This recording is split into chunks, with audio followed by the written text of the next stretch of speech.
You're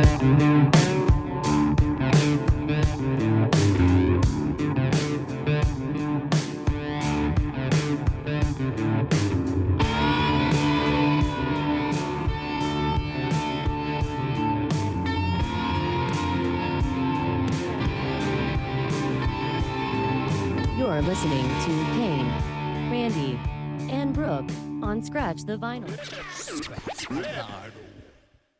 All right, everybody, welcome back to Scratch the Vinyl. We have got a massive show for you. I can't even express to you how excited I am. I've been telling you guys for a long time. You guys thought I was just promising you, but I'm really bringing it this time. And we have a huge guest on our hands. We have, obviously, the Big Red Machine is here. Brooke. We have Randy, the Godzilla of entertainment here in Lincoln. We have myself, Kane Stevens. We have a special guest host in the studio today. My man, Richard Bretta, part of the Broken Hearts Club. Love this guy. Everyone seems to, but I have a huge guest, everybody. We have none other than, I'm not going to waste the secret sauce. We have Bryan Olesen. Bryan, how are you doing? I'm great. How are you guys doing? We're doing fantastic, man. I am so pumped. It seems like everyone knows Richard, right? Like, it seems like everyone loves this guy. And I thought that I was dialed into people, but when he said that he knew you and he was friends with you, I was just like, I can't believe it. Like, how would I ever get Bryan Olesen on the show? We've been hoping to get you on, and here you are. Oh, come on. Now you got me all like, I got to live up to your intro. Tons of hype, B. I might need another shot of espresso for this, just to get in the zone. Well, you're a humble guy, but you do live up to the hype. I mean, especially, I just want to say something with praise to you as we get going. Is I'm a musician from here in Lincoln, and I've been, grinding it out for years. And you really inspire people like us to keep going because you really lift up the Lincoln scene and what you've done, and you show us that there's no top to what we can do, right? The sky's the limit. And you just keep going and going, man. Seeing you on The Voice, seeing you with your records. You've played with massive bands. You played in front of countless people. You are a hero to the Lincoln and Nebraska community for sure, but you're far, far, far beyond that. Well, that's sweet of you to say. Thanks for that. I'm happy to live in Lincoln, especially my time on The Voice. It was special to get to not only represent Lincoln, but get to represent Nebraska. And, I really felt, well, the coolest thing that people would say to me, especially from Nebraska, is like, thank you for representing us well. Like, they were just thankful for that. And that felt really cool. Like, in this community of people I haven't met, that just to be from Nebraska, it felt pretty rock and roll too, because a lot of musicians, as you know, like, they try to move to the city where all the music is, and whether it's Nashville or other big city, and that works for some, but that's not always it's not the only path. Yeah, Bryan, our whole show is about, highlighting local and area talent, and it's amazing all the time. We find we have such great talent here in this area, and like Kane said, you represented it very, very well, and it's great to see how many great artists we have around here. Agreed. And aren't you originally from Connecticut? So how did you get here? Well, how did I get here? So back in that time, I was like part of this Baptist church thing that I went to in high school, and I thought I was going to be a youth pastor. And what was interesting about that time is the church I went to, rock and roll was considered a sin. So it's like I threw away my Van Halen and AC/DC tapes and CDs. And then I would be like, man, I got to buy it again. I would buy it and listen to it and then feel guilty and throw it away again and go buy it. And so it was a strange time where I thought God didn't like rock and roll, and I still loved it. And I went to a Bible college in the middle of nowhere in Wisconsin. And I brought my electric guitar with me, but I had to wear headphones like you've got on to kind of keep it secret. Couldn't let that distorted guitar ring through the dorm hallway. And a friend that I met there that shared the same interest in music with me lived in Lincoln, Nebraska. And I remember he sent me like a cassette tape of like a band out here where it was like Christian musicians playing with drums and guitars. And he's like, dude, you need to come out for the summer. Let's work on some music. And so I came out to Lincoln, Nebraska, honestly, just to visit. I sold Rainbow vacuum cleaners in college. Like I made a lot of money because I love that vacuum. It was amazing. And like, well, if I could sell them in Connecticut, I can sell them in Nebraska. So I just kind of got in my Honda Accord and started driving to Lincoln. And I got really scared once I got to Iowa. I was like, oh my gosh, look at all this corn. Where am I going? And yeah, so I came to Lincoln to visit for a summer, met my future wife, and never left. So be careful where you visit. Might become home. I love that though. And you were in, but so the guy that though you kind of followed, was he in your, because I know you had some Christian rock bands that you were in here in Lincoln. I actually got to see Casting Pearls, and then you switched to VOTA. And was that the guy that was he in your band? No, he wasn't. Gosh, what was the name of our band? Oh, it was called Piece to the Puzzle, but PEACE, then the number 2, Piece to the Puzzle. And we never did a gig anywhere. All we did is sit in a room and try to record things. And yeah, sadly, he's since passed away. And but no, we were trying to think we were in a band and write music and stuff, but we never actually ever did a gig. It's like when I go to karaoke, I think that I'm in a band, but I'm not. As you should, though. You are. That's a great mindset to have. Yes, How thanks, much Randy. easier, though. You don't have to load in all the gear and set up the stuff, you know? Story is the inspiration to Footloose. Yes, definitely. You know, I had a similar upbringing with some of that. I was around the church, but I was never like fully, mom had me in the Catholic church and the Baptist church and different things. And I found myself, I was so into like gangster rap and all this stuff. And it was like, God probably doesn't want me to listen to some of that. And so my brother he was such a great brother. He would buy all my stuff for me. He'd buy all my CDs for me and we'd throw them away. And then I would buy a bunch of Christian stuff and I would love it. But I would start to miss, like you said, AC/DC and all these. Oh, yeah. I would go out and I would go buck wild. I'd buy like hundreds of them immediately, like go take myself completely broke. So I definitely feel you on that, man.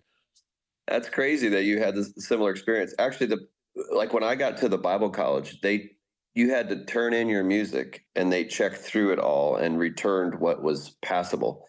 And actually, it was really strict. Anything with a drum beat was not, like, even Christian music. The only thing, there was a group out there called Acapella, which they were acapella.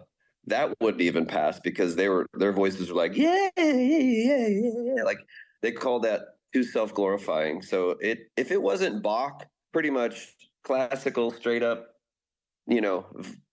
vanilla, straightforward music with no beat, no rhythm, that's the only thing that passed at the time. So I'm kind of glad that we're out of that stage.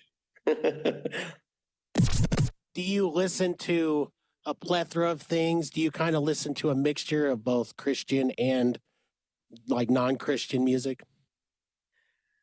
Well, that's an interesting question because I'll be honest with you, like Christian music used to be really cool in the 90s. There were bands that were like, this band is dope. They would make it anywhere. But now it's mostly like worship type music. And honestly, there's a lot of reasons for that. One, it's really the only music that makes money. So if you're a record label out there, you're better to sign or find bands that are doing worship music, because if you can get songs that are actually played in churches, that actually pays money.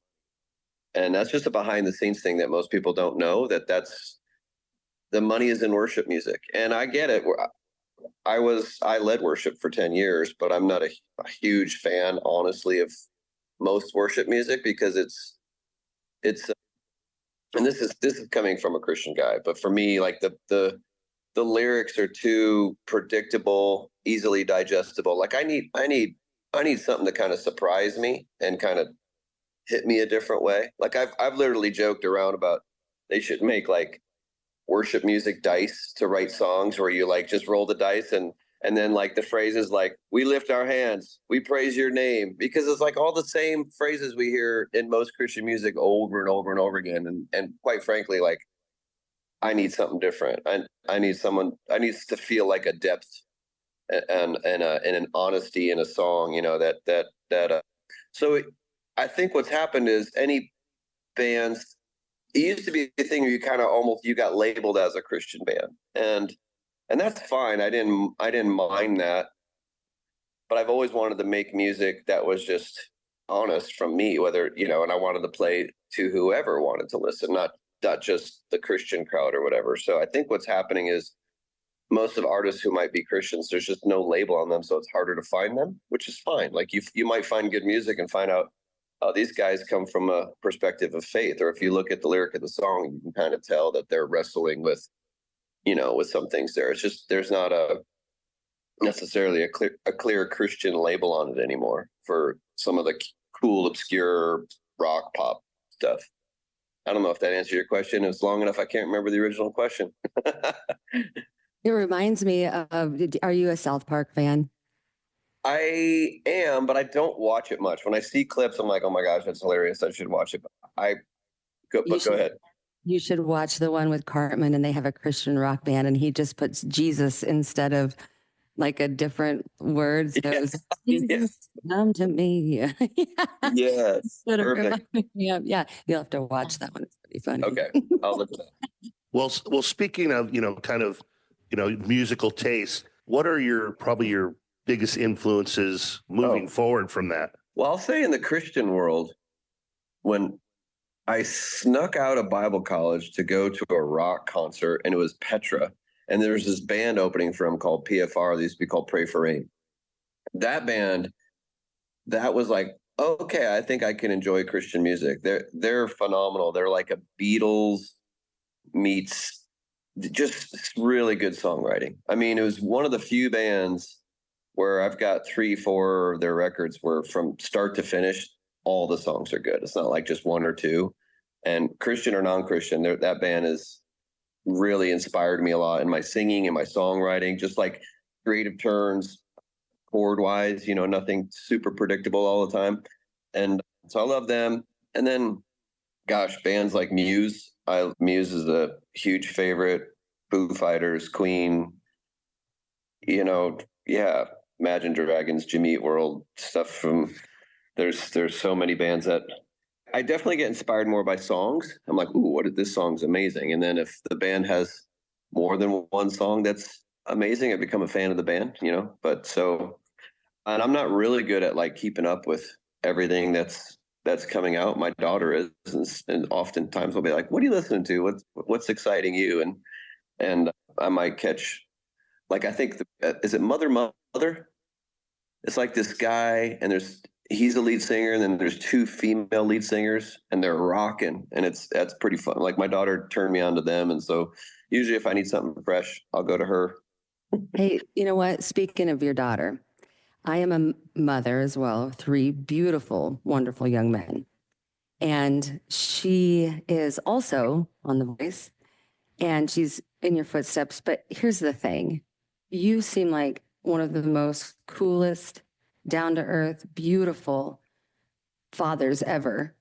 And I think the world wants to know, what advice have you been giving her to let her be her and do what she's doing? And I mean, everyone wants to know, like this 2 people are on, you know, this awesome show. I mean, what do you tell her? How do you pump her up? What's your advice to her in the world? Well, this whole situation is, I feel like, this beautiful gift God's just given, like this hug or kiss, this little surprise, this wink of, I'm a very creative mind, and I've got ideas and things I still want and pursue, and I never saw this coming. So it's kind of cool to get this much of a surprise from a situation that I never would have dreamed. But I'll give a little backstory. So on my blind audition, my daughter got to come up on stage with me, and Dan and Shay was interviewing me. Like, everybody's kind of asking questions and giving their comments on my performance and stuff. And I remember Dan and Shay, and now they have to edit it. They edited some stuff out, but how it went down is Dan and Shay is like, "Does music run in the family?" I'm like, "Yeah, my daughter sings too." It's like, "What?" She does. Get her up here. So she comes up, something like that, and I'm like, and then Dan and Shay were like, "Would you guys sing something right now?" And I just handed the mic to my daughter and let her start off in the song, that Corinne Bailey Rae's song, that "Go on, put your records on." Now what happened when you saw it on TV? When it got to that part, the band was already playing, but the band had no clue. She started the song a cappella, went through like an entire verse, but the band is so good. They just kind of came in and took it from there, which is also awesome because it means my daughter was in the relative key. She didn't get she didn't have any monitors set for her. She just went for it. So that moment I was so proud of her for, because you've got those five superstars just staring at her, everybody in the room, no prep for that. And I will tell you, that stage, a week before, we were all doing stage rehearsals with nobody in the room. They had stand-ins in the coach chairs, like it wasn't the real superstars. And some of the contestants were so nervous they had to give them a mic stand because their hand was shaking so much, and that was with nobody in the room. And so I told my daughter that for you to come up in that moment and just own it and not shy away was pretty incredible. And then NBC chose my segment with her in it to leak before my episode. So it came out like the weekend before, and on Facebook alone, like, my blind audition had 8-9 million views. It was insane. And I'm talking to my daughter, reading through the comments. I'm like, did you read, because I don't think she's on Facebook. That's not, or she is now, but that's not a platform that she normally would follow. But the comments would be like, "I love her voice. I wish she was on the show. I like her voice better than her dad's," stuff like that. I'm like, "Sweetheart, this might be the time for you to maybe try out like this. How cool is it that you came up and you owned that moment, you embraced it?" And so she did, and then got accepted, and obviously went to LA and started her own journey. And I was just like, "Are you kidding me? This is incredible how this is unfolding." But to get to your question, it's a fun time right now to be dad. My kids are 24, 22, and 20.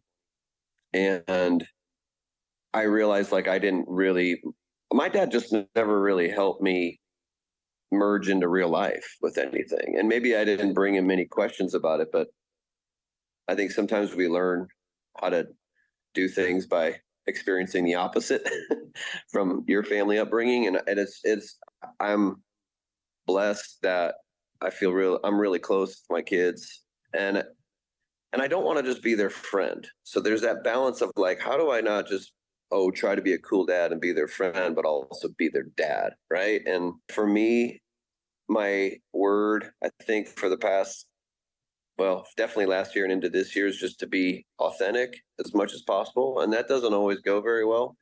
But I try to do that with my kids, which is like, "Hey, this is your dad. Here's the mistakes I've made." And I think if you're a little bit, I've chosen to be a little bit more vulnerable with my humanity. And so I think my kids think of me as a safe place, that they're okay to share the stuff that they might have withheld. So that's the way I want to lead. And for her, I just wanted her to go, lean in, do your thing. You're ready for this moment. Like, and she would confide in me on the song she wanted to do. And I'm like, "I think you should go for that note. Just go for it. So what if you don't hit it?" Like, it's okay. And this doesn't completely define you, like you have the prep for this moment, but go for it, So it's been a wonderful ride to see her kind of lean in. And honestly, she didn't really think she had a talent. And she told me later, like, she couldn't find another voice that she could compare herself fully to. So she wondered if she really had a good voice. And that was really interesting to hear her say. And so I think that moment that I got to stand on stage with her during her blind audition, I was starting to lose it, because I'm seeing these superstars speak such beautiful words of encouragement to her. And as you know, when your kids, well, you'll know when your kids get older, it takes a tribe. You can only speak so much, but when others come in and kind of enhance that, and then I could see her start to believe in herself. So anyway, super long answer to that question. No, and I love that answer because I just want you to know you are a wonderful father and very inspirational. And I think there's going to be a lot of people out there that are going to be like, I can do this. I can do this. And there's some people that don't have family that can encourage them. So thank you for doing that. Thank you for encouraging all of us. And you have a beautiful family. And I just am in awe of it. I love it. And I've seen her perform before, and she is fantastic. And you two should maybe get an album together or something, I'm thinking. Well, we're at least talking about doing it. There's a promoter that's working on 8 shows for us to tour together on. So that's a bucket list dream for her and I to go out and maybe do a little mini tour. So that will happen for sure. I don't know if we'd actually, maybe we'll work on a song together at some point. I think an album like, that might be a little bit too much to bite off. But yeah, I'm trying to help her get connected with, she hasn't done much in the songwriting side. And so trying to get her in the studio and get her into that. So. Well, I'm sure she's going to be very successful. She already is. Speaking of albums, do you have one coming out, a new one? Yes, we have a new album. It's done, it's recorded, it's mixed and mastered, and it's been done for a little while. We've been trying to, after The Voice, connect with, honestly, I strangely enough got connected with the manager of Toto because I sang the Africa song, and he's helped pitch it to a few labels. And then John Legend actually listened to most of it and has helped pitch it as well. You know, that process takes a long time. And even they said, in this day and age, you don't necessarily need a label. You know, you got to choose that carefully. If they're not going to send stuff to radio, promote it, don't even go that road, blah, blah, blah. So I think at this point, we're getting impatient as far as waiting. And so we're going to start releasing that. But even that in this day and age, like, okay, people don't necessarily just drop a full album. They, you know, you drip a song at a time and figure out our TikTok videos and all that silly stuff. So, but it's fun. We are so excited. What was cool about this album is I actually have a tattoo on my arm of the cover art, because John and I, which is my bandmate, we kind of function now as a 2-piece rock band, kind of like a 21 Pilots. He plays keys and drums, and I've got a special guitar that does like bass and electric at the same time. And we just kind of try to make as much of a wall of a sound as we can as 2 people. But we said, you know what, let's make a record we're proud of and not like think of who the audience is. We need to be the audience. We need to like lean in, be authentic, do the music we really want to do. And all that, we did it before The Voice was even a thing.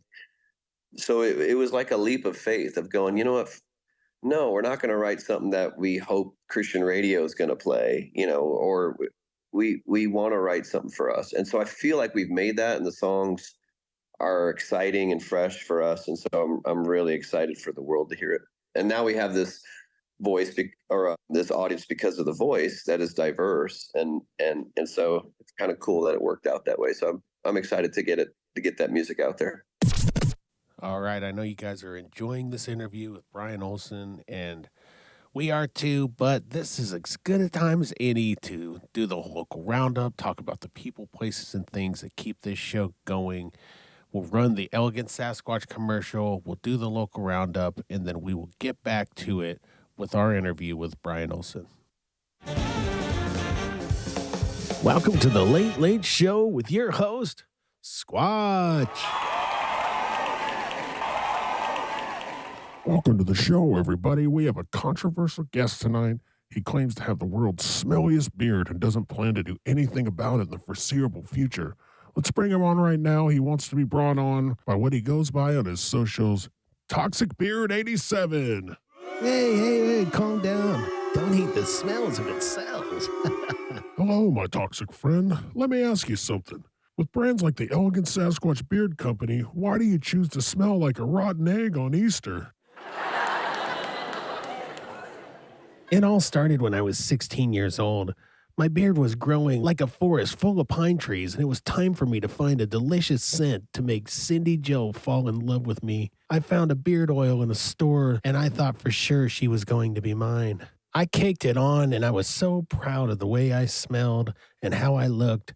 As soon as I saw Cindy Jo, I went running over to her, but instead of her embracing me and taking me in, she told me to go away and told me I smelled terrible. It was the worst day of my life. It was right then that I vowed that I would never put another product in my beard again. And so here I am, Toxic Beard Guy 87, and I'm not going anywhere. Well, if I'd gone through that, it'd been tough for me to show my face again, too. But luckily, there's companies like the Elegant Sasquatch Beard Company that have multiple products that'll have girls like Cindy Jo melting in the palm of your hand. Sasquatch, do you really think that there's a product for me? Yes, my friend. There are beard balms, beard oils, beard butters, and beard washes that will make your whiskers the talk of the town. You'll be smelling like a dozen roses, and you'll be looking the best you've ever looked. I would give anything to get Cindy Jo to talk to me just once again. Where can I get this amazing product? Head on over to elegantsasquatchco.etsy.com and find yourself getting lost in the amount of items that they have to offer, including beard boxes as well, with a full line of some of their favorite products. There's only one thing left to do. I'm going to go over to Etsy right now, and I'm going to buy as much product as I can, and I'm going to find Cindy Jo, and I'm going to win her over. Thanks again, Squatch. You heard it here, folks. We changed his mind. Next on the show, we'll have a doll with an eating disorder. Then we'll have squirrels riding skateboards. Till then, head on over to Etsy right now. Tell them that the Scratch the Vinyl podcast sent you.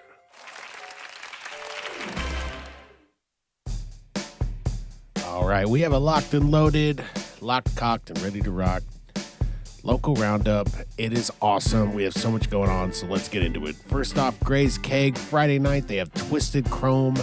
Twisted Chrome is back at 9 p.m., and they are there to rock the house. Saturday night, they have Exile on O Street.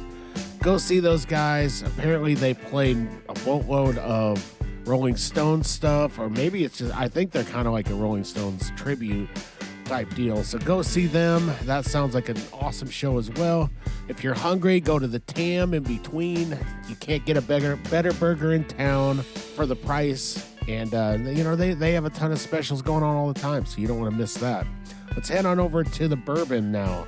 Friday night, the Bourbon has a full country thing going on. They have Local Honeys and Corson Branch and the Buzzard Club. Saturday, they have an all-ages show. It's going to be pretty awesome. Our friend Andrew Stanley from Allie and I will be there for the Almost St. Patrick's Day show. They will be there with the Killigans, Wagon, and $1 Million Veins. That's going to be a killer show, and it's all ages. You can get tickets on their website, so go check that out if you want to go there. The Zoo Bar, what can I really say about the Zoo Bar? They've always got it rocking, so let's talk about it. Friday for the FAC, they start off at 5 p.m. with Vanessa Collier. 9 p.m., they have Wagon Blasters, Broke Loose, Until, and Domestica. Saturday night at 5 p.m., they have Out of the House, and then 9 p.m., they have guitarist DJ Williams and Vibe Check. Then Sunday, if you want to do something on Sunday, there's actually some stuff going on as well. They've got the old Zoot Nanny going on with their comedy show. They've got an 8:30 p.m. show with Kevin Farley. I know that's going to be great. I'd love to hear from you guys on how that's going for the Zoot Nanny. I haven't been there yet, but I do want to check it out. Madsen's Bowling and Billiards also has an unbelievable thing going on Sunday. From 4 to 7, they have Crosby, Stills, Bangers, and Mash playing there. They're doing all sorts of tournaments. They're doing prizes for bowling, pool, everything. I mean, they've got Irish food. They're doing the whole blowout the day before, and you don't want to miss it. I mean, I can't think of a better way to spend a Sunday than to do that. So go there. Also, I want to mention some of our other sponsors. Roots Music Shop. We got Kelly's Pub, always Kelly's Pub. We mentioned the Tam, but what more can I say about the Tam? It's the best place to eat in town. Sly Eat Tattoo. It's tax time, everybody. It's time to get those tattoos. So go there and see Bryce. Let's get back to it. That's your local roundup for this week. get out there, support local, support live music. Now let's get back to our interview with Bryan Olesen.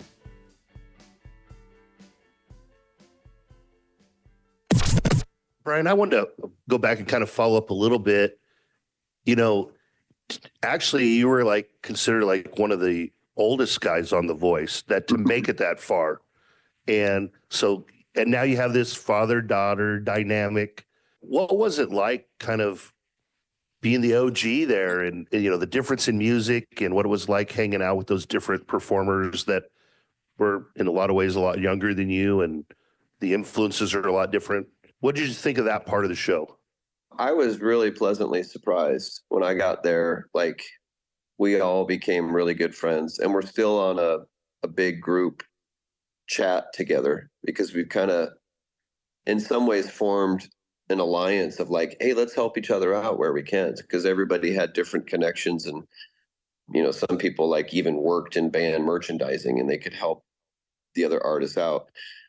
Interestingly enough, a lot of these contestants might be people that have a good voice and they sing in their bedroom and put stuff on TikTok, but they've never been in a live music situation. Like, even a lot of them for the first time were using in-ear monitors. As the show advanced, you go to in-ears because things are on click and stuff. And a lot of these singers were kind of terrified of that. And I remember that. I remember the first time using in-ears, like, oh, this is strange. How do I really know what's going on? And I want to feel my guitar on the stage, not just in my in-ears, stuff like that. So it was great to be the guy that was like, oh, it's like I've got way more experience than most of the people here. And if something goes wrong on stage, I know, like, I've had it happen a lot, like if I've seen a contestant from a previous season where she said, oh, my in-ears went out and she just froze. She didn't know what to do, and it's like, well, you got to keep going, take an ear out, listen to the PA and move forward. But my stage experience helped me with that. I've been on stage before where like my ears pack fell on the stage and opened up and my batteries just rolled across the stage and I had nobody there to help me. I'm like, well, okay, the song must go on. Let's figure this out. So that gave me almost an advantage of, like, I've had a lot of live stage experience. And when you get to a place like The Voice, my goodness, they're just the best of the best. So they hand you your mix and they're like, let us know if you need any changes. And it's like, it's absolutely the most amazing sound ever. Like, they're so good at what they do that it's like heaven for a musician, because you're getting the best band, the best sound, the best production. But also, I would say The Voice really helped me. I mean, anybody needs a little bit of encouragement and affirmation. And I still doubted myself in many ways. Like, I doubted myself in, should I keep doing this? What am I doing? Should I be on this show? Like, stuff like that. I'm the old guy here. Like, like, you can, if you let voices creep in and you have that inner dialogue and it's negative, that can really take you out of your game. And it was, really special that The Voice embraced me and America embraced me, because we know our culture, like, celebrates youth in every way, celebrates youth and in all its beauty. And especially musically, it's like, it's those young bands that are coming out with they're beautiful and young and they can dance, and Benson Boone doing flips off the piano and stuff like that. Like, that's such a wonderful thing. But for me, going in that show at 49 into 50, like, to see them embrace me and then America vote for me, was like, you know what? It helped me think it was worth putting all the time and going after what I really felt I was meant to do in this life. And it kind of affirmed my calling, is to just use music to encourage, to lift people up. And, like, that's my path, So that's how I felt about it all. I thought the Voice staff was absolutely incredible. They were very respectful with my story and things like that. They weren't like, oh, is Hollywood going to try to spin stuff and create drama? Like, no, they were really wonderful. So it's like, if you ever gone to summer camp as a kid, you have, like, the best memories ever. I felt like The Voice. I've been back to the hotel where we stay at, And I always get that feeling of like, this was a really beautiful, rare season, and I would live it all over again. So, speaking of all the talent and everything on The Voice, do you get to like text personally, John? Do you and John Legend like like, hey, what's up? What are you having for supper tonight? I do have his contact info, and actually we hung out. I was in his studio this past Monday talking about, I've got a VIP event tech startup that my bandmate and I are rolling out that we're super excited for. So I got to present it to him, and he connected me with some people that work with that in his area. So it's been, you got to play it cool. I don't want to get to the studio and take my phone out and start like videotaping and go, hey guys, I'm hanging with John Legend. I got to be like really kind of cool and calm and collected on that. But he's been very gracious and generous.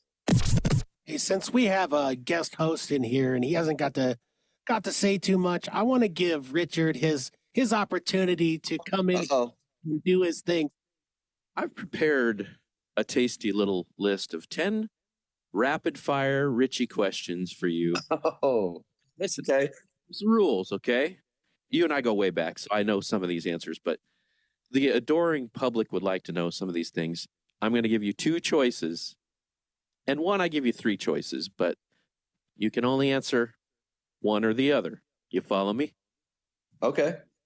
Okay. Scaring me, but I follow you. Ready? Here's the 10. Beatles or Stones? Beatles. Tube amp? No tube. Tube. Good man. In the muscle car era from 63 to 73, GM, Ford, Mopar. GM. Right on. Van Halen, David Lee Roth, Sammy Hagar. I'm going to say Sammy. Right. There's reasons for that. Understood. If you could only do one of these 2 things for the rest of your career, sing or play the guitar. Sing. Village Inn or the Highway Diner. Highway Diner. Fender, Gibson. Fender. Skinny jeans or bell bottom. Skinny jeans. The Voice or American Idol. Voice. Because they let old people in. All right. Country or rap. For the most part, I would say country. When the rap is right and it's the right song, like OG rap. yeah, like when it's got a little melody in it, like that's more my jam. Not a lot of rap. I probably can digest more country, but there's certain rap songs that like will overtake any country song. Listen, man, it's been a joy watching where your journey's taken you for the last year and a half, brother.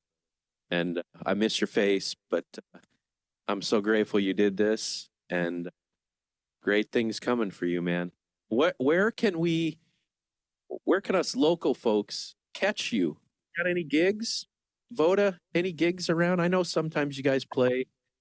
Yeah, we've got some stuff coming up in the summer, and if you go to votaband.com, our touring schedule's pretty current. We're playing in Cambridge, Nebraska. Sadly, that's 3.5 hours away on Saturday, but I think it's for like a banquet event or of sorts. So, but it's great that we travel more nationally, but it'd be nice to figure out some more things locally too. We did a show in Omaha opening for Newsboys at the Athmos or whatever. I don't know. It was a cool venue. There's so many cool venues in Omaha. The Astro? The Astro. Yeah, super cool venue. Yeah. I'm seeing Cake there later this summer, so I caught Night Ranger last Saturday there. Oh, okay. Awesome. My wife. Was it good? Oh, good, man. Woo. Yeah, the sound system's pumping. It's the same one they use outdoors. They just bring it inside. I'm like, yeah, it's good. Well, groovy, man. Great questions. You scared me at first. Never too juicy. Say the reason why Sammy Hagar is the 5150 album was, I think, one of the first albums I ever bought. And so that was like my big intro. I mean, I heard Van Halen on the radio and stuff like that, but I just devoured that entire album and then took on the rest of Van Halen, which interesting. I love both sides because you wouldn't get the songs you would get with Hagar without Hagar, and you wouldn't get the songs with David without David. So I love both eras, but Sammy's more musical, a little more musical. David's more like just party, balls to the wall, and that I love both of those. Yeah, he's a showman. Yep. Do you have the David Lee Roth app? It's like $1. You should download it, and it's got all his screams. Like you hit a button, it's like he does. Like it's great. So when you ever need a quick cheer, pick me up, and you can hit a 2 years ago. I have it. I still have it. All right, good. You're like, dude, I haven't used it in a while, but I probably need to use it today. I mean, David Lee Roth, though, I mean, he exudes frontman, right? Like, if you want to read a textbook on frontman, just watch David Lee Roth in action, especially when Van Halen first kind of started rising. I mean, that's why I would personally say David Lee Roth over, but I love Sammy Hagar. I mean, Sammy Hagar, Montrose, and all of it is unbelievable. But it's interesting. It's one of those things I was asking you before. Do you really think that it's kind of the lines in the sand now when it comes to Van Halen, like the Beatles and Stones conversation? People really have drawn that line where you're either a Roth or a Van Hagar guy. You know what I mean? I don't know why people do that. I get it. Maybe at least just keeps the conversation going. It's probably kind of a fun conversation, but yeah, performing wise, I'd way take David Lee Roth. I'd love to see them in their early days. I mean, you look at he was such an acrobat and into, his flying kicks and stuff like that. Way better than Sammy. I just like some of the songs that we got from the Sammy era. I think obviously they were way more open to keyboards and stuff. And gosh, Eddie as a keyboard player is insane. And some of his sounds and stuff are unrivaled. So I'm glad we got a taste of both of it. So there's highlights for both. Now at the age both of those guys are at, I would say I would rather see Sammy because David's just kind of a little off to me. I would rather go see a show with Sammy playing the songs than David. But back in their prime, I would rather go to a David Lee Roth Van Halen concert. Well, first of all, if you look at my background image, oh yeah, that is my reference to the first time in 1978 when I opened my first Van Halen album and opened it up and put the vinyl, put the needle to the vinyl, and heck yeah. And I totally agree. I actually went and saw Van Halen twice when David came back, and it was great because the music's great, but David just can't hit the high notes anymore, and so you're kind of like, yeah, but I've seen Sammy, and Sammy can still rock, and he can still belt it out. And awesome. But I agree with you. It's two different. It's like your favorite band with two awesome different lead singers. I love it both. So my vote is always both. Kind of probably look the same way you were leaning, and it's just you get to enjoy both. We need to start a Sammy and Dave club. I'm just stirring up controversy on the show here. Lives are turned over because of your 10 questions. Yes. Bryan, I have a question for you. I've always wondered, so your life before The Voice, which I know you have performed in lots of thousands of people, but then you're on TV.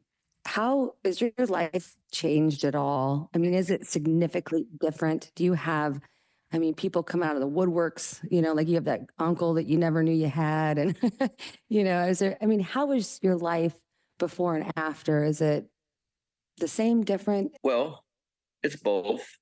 I think some people just assume because of The Voice and how far I made it and stuff like that, that it's just like, easy street and I'm hanging out every day with John Legend and like it's just, and that's not the case. There's been amazing things happen, but it still takes a lot of work and a lot of time. It is strange, like I get recognized everywhere I go, and I've been all over the country, and then even in Europe. I think this haircut doesn't help. So if I have a hat on like this, like it's a little more incognito, but it's like, wow, people watch this show. It's interesting when you you do an entire lifetime of trying to do music and can only make so much of a reach. And then one TV show just like, boom, opens these doors like crazy. So that's been really encouraging. But it's shot adrenaline into what I'm doing, which has been great, because it's helped me solidify and give clarity to my purpose and calling. And then now the voice has given some validity to it, and the recognition helps, so I'm making the most of it. So it's been both. It's not like I've turned into some star and everything's become easy and, money's falling from the sky or something like that's not happening. But it's definitely helped open doors in the lane of what I've always wanted to do. And that feels really good, especially at this age. You'd think it would get worse, like it would get harder. And now like all that experience and then the voice is just helping it, So I'm trying to help my daughter in that too, because I know what's coming, and she's behind a little bit. Not really, but let's say she wins and let's say she gets a record deal or something. She's never been in the studio to write. She's just now learning how to play an instrument, and all those things will help. I mean, especially look at young stars. They're beautiful. They can dance. They do it all, right? And so I'm trying to help prepare her and also tell her the work is coming. She's had a lot of things fall in her lap that have been amazing for her, but you want to do a life of music, like there's a lot of work. You spend most of the time behind the scenes and prep, and the hour you have on stage is a very small part of it, honestly. Well, she has the greatest coach. I mean, John, Michael, all those guys, she has you, and she's very lucky. And we're all lucky that you are on this planet. Oh man, you're just so talented, and you're so kind. Just so kind. And thank you so much for everything you've done for Lincoln. My pleasure. My pleasure, as they say at Chick-fil-A. I love getting to represent Nebraska. It's a beautiful place to call home, and people have been so wonderful and warm to me. So yeah, I'm excited to see obviously my daughter's journey unfold now, and we get to do that together. So I can speak to it too. You're the same dude I've known for all these years, so nothing's changed. I mean, you're that guy on TV. My 4-year-old she's completely in love with you. She's really bummed that I could not bring her today. She's like, I want to do the interview with Bryan. I'm like, honey, really? oh yeah. That's what's her name? Kai. What? Kai. Kai? I'm gonna make a video for her that you can send her. Oh my God, Bryan, send it over, dude. When we're done. Yeah, she would be thrilled. We watched you on The Voice, and it was our Monday night thing, and then she's gotten to know you, and just I've talked about you over the years, and here it is. I'm coming to the studio. This is last night. She was up way too late, but what are you doing tomorrow, Daddy? I'm like, well, I got to go interview Bryan, and she's like, I'm going. Or you can. Yeah, school. Yeah, that's so sweet. And and it's fun to see. I've seen my daughter in her band AM/FM get that same, like these young girls come up to her and say things to her and want her autograph. And I've seen it with her. Yep. And for me, and it's nice to be a little ounce of joy in someone's day or inspire them in some way. And what I was super thankful to see, like even my daughter on the show, is that's what they described her spirit as. And I saw her as a very joyful presence, and she wasn't trying to be seductive or a badass or something like that, even though she is a badass. Like as a dad, to see her like know who she is and stay in her lane and portray that to the world is like, come on, this is sweet. Bryan, did I read you do a lot of your music, you support some good causes, can you tell us a little bit about that? Yeah, honestly, I think the Newsboys helped with that. But way back in the day, I got to play guitar. Well, Newsboys own a record label that was looking to sign our band. And then their guitarist needed to leave, and they invited me to be their guitarist. So I got to do that for 3 years and travel the world with them, which was beautiful and insane. But one of the things we did is we went to impoverished areas in Mexico and kind of used music to help build houses and stuff like that. And so it was like, and that kind of like started something for me that I wanted. Part of my mission, the band I was in, is to use music to connect people that need help with people that can help. And so over the years, we've worked with a variety of organizations helping communities in Kenya, Africa. We worked with Love Justice and helped build border monitoring stations between the Nepal and India to combat human trafficking. A few other organizations, we took on communities in Nicaragua and Mexico, and it's just been really fulfilling to be a part of, to use that influence. And I would tell people from stage, like, we're not a super well-known band. We've just done what we can and try to inspire them to look for creative ways that they can find a cause or something that they can promote or be a part of and just help in any way. Well, I think Richard can attest to this. Don't get too close to me, Bryan, because I will ask you to do a fundraiser, right, Richard? I've done many for you, my friend, but it's just who we are. Because you're a kind person and you're a kind person. Man, that is insane. Like, my heart is just so full right now, listening to the things you do, listening to what, I just go up to Richard, like, Richard, there's this little girl that needs, and he's like, yes, I'll do it. Well, it gets harder, right? It's like, I can't do everything for everybody. And then how do I be fair to, and so sometimes like people are trying to hire the band for a fundraiser. I'm like, you sure you want to hire us? Because you could just do something else and get that money, but it's been great. And I love to, I think the most exciting thing that we got to be a part of with Love Justice, this was when I was working full time at a church. So we weren't touring crazy. We took on a project to build 5 border monitoring stations in Nepal, and that project, and fund them for 5 years. It was going to take $150,000 to do that, which is a lot of money. And in the end, we ended up raising close to 180,000. So it like took off, and those border stations got supported. And I got a report not too long ago that just the border stations that we were a part of have intercepted close to 700 young children from being trafficked. So to think about, sometimes you got to let that soak in. It's like, wait a minute, if you put 700 kids in a room that got helped, spared from being trafficked, all because you just tried. It was scary to even take that on. But my encouragement to people is like, what can you do? Whether you're a business person or, like, there's different ways you can do just a little at a time to help make a difference, You were chosen to be who you are because of the greatest things that you do. And now there's 2 Olsens that are going to go out there and do fantastic things, more fantastic things.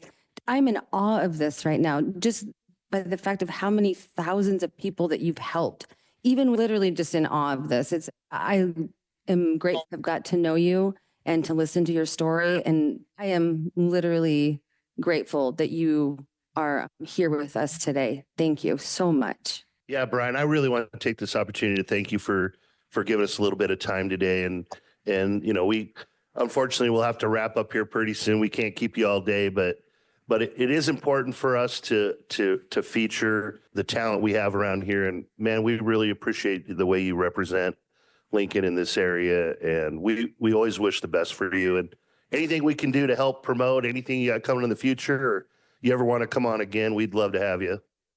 Love it. Thank you, guys. Appreciate your time and your kind words and encouraging me as well. And hope to see you again. Bryan, thanks, man. Appreciate this a ton. Thank you to you, Richard, for setting all this up and coming in. And hopefully here down the line, we're going to be having you here co-hosting with us again. So we're going to keep doing this, and I'll keep inviting you over to the studio and forcing you to hang out with me. It's a ton of fun, man. It's a ton of fun. All right, Bryan. Well, from one musician to another, and a dad who's also raising kids to hopefully be great musicians and great people someday, I just want to say personally that I appreciate this talk with you. It inspires me so much on what I can do to raise my kids to be good people and do the things that they can. It's a rough business.